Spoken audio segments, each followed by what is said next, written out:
ay rated SPG. Striktong patnubay at gabay ng magulang ang kailangan. Maaaring may masiselang tema, lengguwahe, karahasan, sexual, horror o droga na hindi angkop sa mga bata.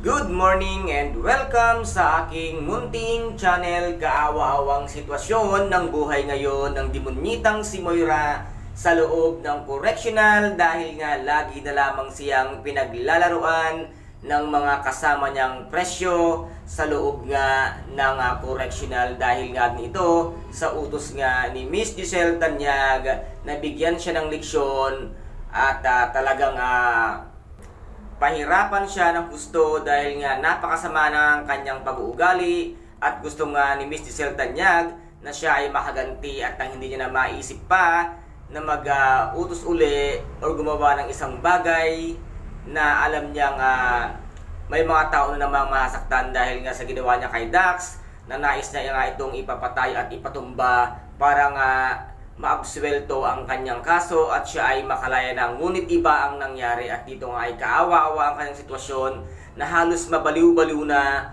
itong demonyitang si Moira sa loob nga ng CR na kung saan ay ikinulong siya ng makasamahan niyang presko doon sa loob nga ng kulungan. Kaawa-awa naman dahil nga siya na lamang ang pinagkakaisahan ng mga kasama niyang preso sa loob ng kulungan. Naku Moira, kung sana ikaw man lang ay naging mabait at naging maayos ang trato mo sa kapwa mo tao, di sana hindi mo daranasin ang ganyang hirap at maghihirap ngayon sa loob nga ng correctional na mismo ang makasamahan mong mga preso ang siyang nagpapahirap ngayon sa iyo dyan sa loob ng kulungan. Halos nga mabaliw-baliw ka na at pinagtatawanan ka na nga nila. At dito naman ay muli na ngang babalik ang ating bidang si Dr. Annalyn Santos dito nga sa kanilang hospital sa Apex Medical Hospital at siya ay dito naman ay babalik. Kaya masayang-masaya nga itong si Dr. Annalyn Santos. At dito naman itong si Zoe ay talaga namang gumagawa na naman ng isang eksena na paawa-ipek.